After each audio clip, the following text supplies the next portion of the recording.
So it just looks much cleaner. It's been the exterior, what you see is a Super Jumbo Tex weather resistant barrier is the formal name. It looks like it has been cleaned up, put on everywhere, and taped down properly in preparation for exterior work. You can see all of this detail where they're prohibiting any external moisture, bugs, anything like that from getting in. We are still waiting on probably an approval from the city to do the insulation and then the drywall work. I'm not seeing much difference from last week. Everything does look buttoned up though and really tidy. So, I mean, when it starts looking really clean like this, everything's in place to get going. You can see that if we covered everything up right now with drywall, barring the fact the external insulation in those walls is not in yet, we could go ahead and you know, put the drywall up. You've got the pink expanding foam around all the openings to the outside. The windows have been foamed. You can see that pink foam right there on the edgings. They've got some insulation up in the ceiling. You can see all of the, anywhere there's a hole or air could get in, it has now been with expanding foam. All the joints have been done. This is really telling me they're gonna be ready to put drywall up just as soon as they have permission.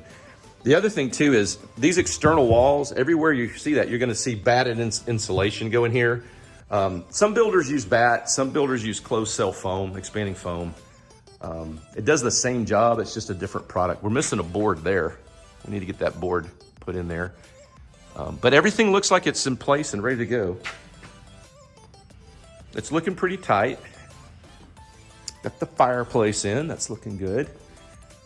Okay, your HVAC system, the ductwork and the vents and the returns, they're all in place.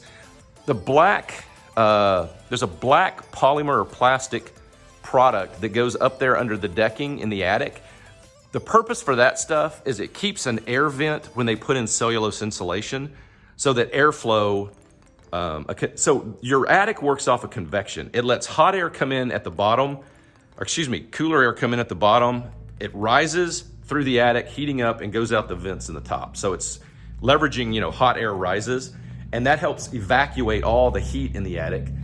Also with your radiant barrier, the silver on the underside of that decking, that helps massively keep down the heat initially.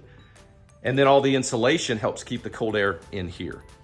So basically what they're doing is building you a really big ice chest to keep you guys cool and warm at the appropriate time.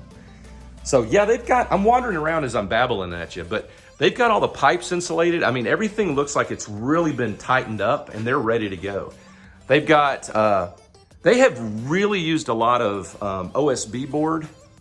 This kind of, you would call it plywood, but it looks higgledy-biggledy. It's made from lots of fragments of wood that's ground up, laid down, pressed into place. That stuff is used to kind of seal off areas and really tighten it up and clean it up. Oh yeah, they're looking really good. I bet you just as soon as we can get approval, we'll see drywall go up. We are supposed to have a pre-drywall meeting. Once they've been given permission to drywall, then they're gonna call for that pre-drywall meeting with us, and we get with the builder and we walk through all this, and they explain to us various things about the house. And it's kind of like a last chance for you guys to say, you know, that you would want to have something changed.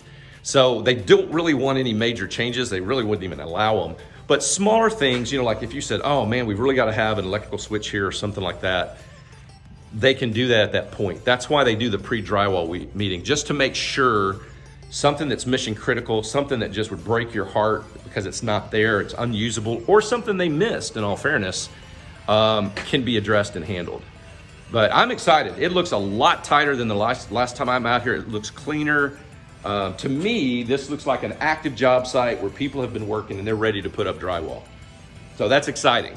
So hopefully in the next week or so, we're gonna get that phone call for a pre-drywall meeting, and then they can get our drywall up. Just so you know what's coming next. Once this approval has been done and we do a pre-drywall walk, they're gonna have the exterior insulation in the walls. They will put up the drywall, They will tape, bed, texture that drywall. They typically like to spray paint with a big industrial sprayer all of your drywall, the different colors you've picked, before they put in anything else, because it's a lot more efficient, it's a lot more consistent to spray paint a home. It's a lot less expensive to spray paint the inside of the home than paint it with a roller or a brush. So they want to do that, but they can't have the flooring down or anything else that overspray could get on. So that's why you'll see them probably putting paint on pretty quickly after the drywall's up. And then it just starts a progression at that point of various things that go into the home to complete it.